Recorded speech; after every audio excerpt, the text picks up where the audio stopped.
नारद जी कहते हैं, भरत के ननिहाल चले जाने पर श्री रामचंद्र जी ही पिता माता आदि के सेवा सत्कार में रहने लगे। एक दिन राजा दशरथ ने श्री रामचंद्र जी से कहा, रघुनंदन मेरी बात सुनो। तुम्हारे गुणों पर अनुरक्त हो प्रजाजनों ने मन ही मन तुम्हें राज सिंहासन पर अभिषिक्त कर दिया है। प्रजा की यह हार्दिक इच्छा है कि तुम युवराज बनो। अतः कल प्रातः काल मैं तुम्हें युवराज पद प्रदान कर दूंगा। आज रात में तुम सीता सहित उत्तम व्रत का पालन करते हुए संयम पूर्वक रहो। राजा के 8 मंत्रियों तथा वशिष्ठ जी ने भी उनकी इस बात का अनुमोदन किया। उन 8 मंत्रियों के नाम इस प्रकार हैं, दृष्टि, जयंत, विजय, सिद्धार्थ, राज्यवर्धन, अशोक, धर्मपाल तथा सुमंत्र। इनके अतिरिक्त वशिष्ठ जी भी मंत्रणा देते थे।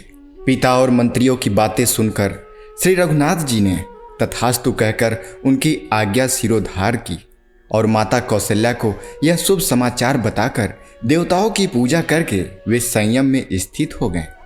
उधर महाराज दशरथ वशिष्ठ आदि मंत्रियों को यह कहकर चले गए कि आप लोग श्री रामचंद्र के राज्याभिषेक की सामग्री जुटाएं, और फिर कैकेयी के भवन में चले गए। कैकेयी के मंथरा नाम की एक दासी थी जो बड़ी दुष्टा थी। उसने अयोध्या की सजावट होती देखकर श्री रामचंद्र जी के राज्याभिषेक की बात जानकर रानी कैकेयी से सारा हाल कह सुनाया। एक बार किसी अपराध के कारण श्री रामचंद्र जी ने मंथरा को उसके पैर पकड़कर घसीटा था। उसी वैर के कारण वह सदा यही चाहती थी कि राम का वनवास हो जाए। मंथरा बोली, कैकेयी तुम उठो, राम का राज्याभिषेक होने जा रहा है। यह तुम्हारे पुत्र के लिए, मेरे लिए और तुम्हारे लिए भी मृत्यु के समान भयंकर वृत्तांत है, इसमें कोई संदेह नहीं है। मंथरा कुबड़ा थी। उसकी बात सुनकर रानी कैकेयी को भी प्रसन्नता हुई। उन्होंने कुब्जा को एक आभूषण उतार कर दिया और कहा, मेरे लिए तो जैसे राम हैं वैसे ही मेरे पुत्र भरत भी हैं। मुझे ऐसा कोई उपाय नहीं दिखाई देता जिससे भरत को राज्य मिल सके। मंथरा ने उस हार को फेंक दिया और कुपित होकर कैकेयी से कहा, ओ नादान, तू भरत को, अपने को और मुझे भी राम से बचा। कल राम राजा होंगे, फिर राम के पुत्रों को राज्य मिलेगा। कैकेयी, अब राजवंश भरत से दूर हो जाएगा।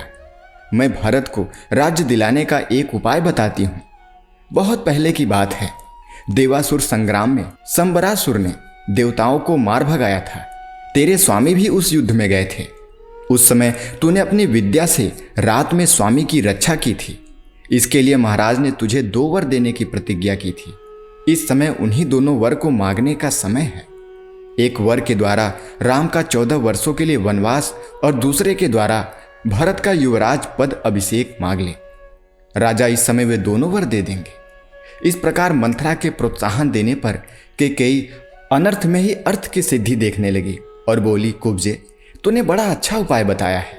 राजा मेरा मनोरथ अवश्य पूर्ण करेंगे। ऐसा कहकर वह कोप भवन में चली गई और पृथ्वी पर अचेत सी होकर गिर पड़ी। उधर महाराज दशरथ ब्राह्मण आदि का पूजन करके जब कैकेयी के भवन में आए तो उसे रोष से भरी हुई देखा। तब राजा ने पूछा, सुंदरी तुम्हारी ऐसी दशा क्यों हो रही है?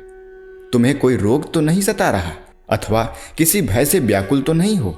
बताओ क्या चाहती हो? मैं अभी तुम्हारी इच्छा पूर्ण करता हूँ। जिन श्री राम के बिना मैं क्षण भर भी जीवित नहीं रह सकता, उन्हीं की शपथ खाकर कहता हूँ तुम्हारा मनोरथ अवश्य पूर्ण करूंगा। सच सच बताओ क्या चाहती हो? कैकेयी बोली, राजन यदि आप मुझे कुछ देना चाहते हो तो मुझे सत्य की रक्षा के लिए पहले के दिए हुए 2 वरदान देने की कृपा करें।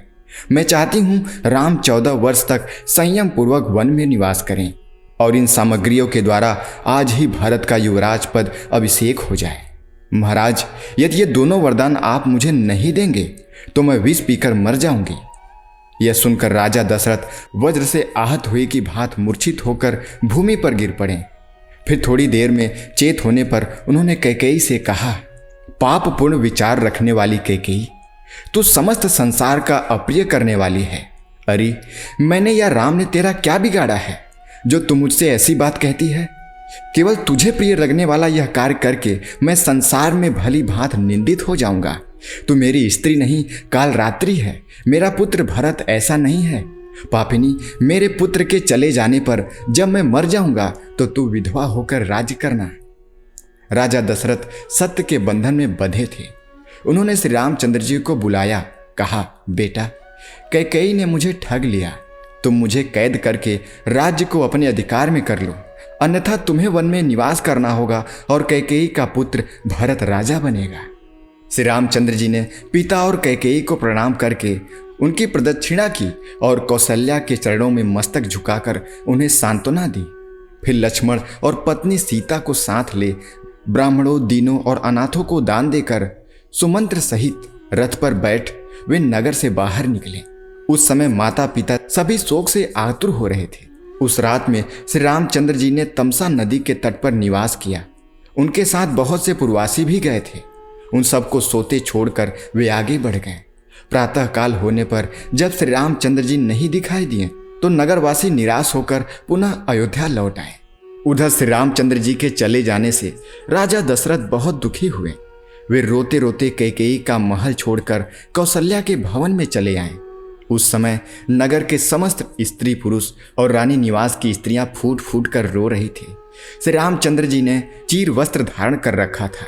वे रथ पर बैठे बैठे श्रृंगवेरपुर जा पहुंचे। वहां निषाद राज गुह ने उनका पूजन स्वागत सत्कार किया। श्री रामचंद्र जी ने इंगुदी वृक्ष की जड़ के निकट विश्राम किया। लक्ष्मण और गुह दोनों रात भर जाकर पहरा देते रहे। प्रातःकाल श्री राम ने रथ सहित सुमंत्र को विदा कर दिया तथा स्वयं लक्ष्मण और सीता के साथ नाव में गंगा पार हो वे प्रयाग में गए। वहां उन्होंने महर्षि भरद्वाज को प्रणाम किया और उनकी आज्ञा ले वहां से चित्रकूट पर्वत को प्रस्थान किए। चित्रकूट पहुंचकर उन्होंने वास्तु पूजा करके अनंतर मंदाकिनी के तट पर निवास किया। रघुनाथ जी ने सीता को चित्रकूट पर्वत का रमणीय दृश्य दिखाया। इसी समय एक कौवे ने सीता जी के कोमल श्रीअंग में नखों से प्रहार किया।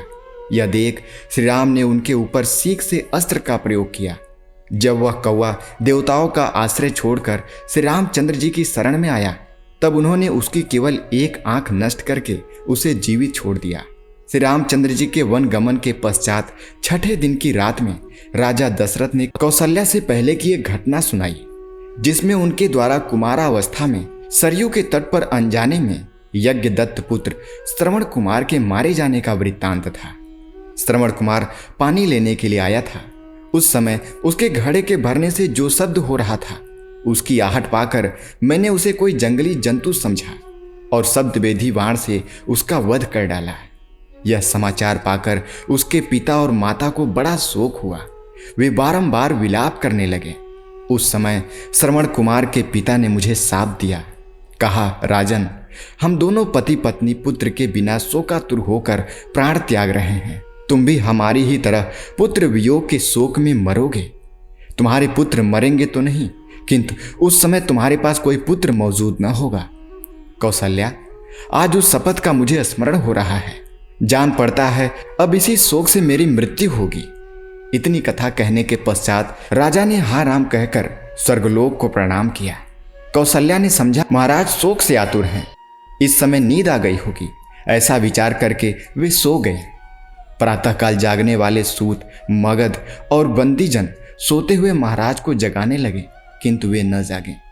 तब उन्हें मरा हुआ जान रानी कौशल्या हाय मैं मारी गई यह कहकर पृथ्वी पर गिर पड़ी। फिर तो समस्त नर नारी फूट फूट कर रोने लगे।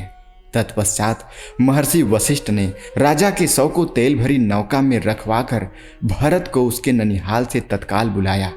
भरत और शत्रुघ्न अपने मामा के राजमहल से निकलकर सुमंत्र आदि के साथ शीघ्र ही अयोध्यापुरी में आए। यहाँ का समाचार पाकर भरत को बड़ा ही दुख हुआ।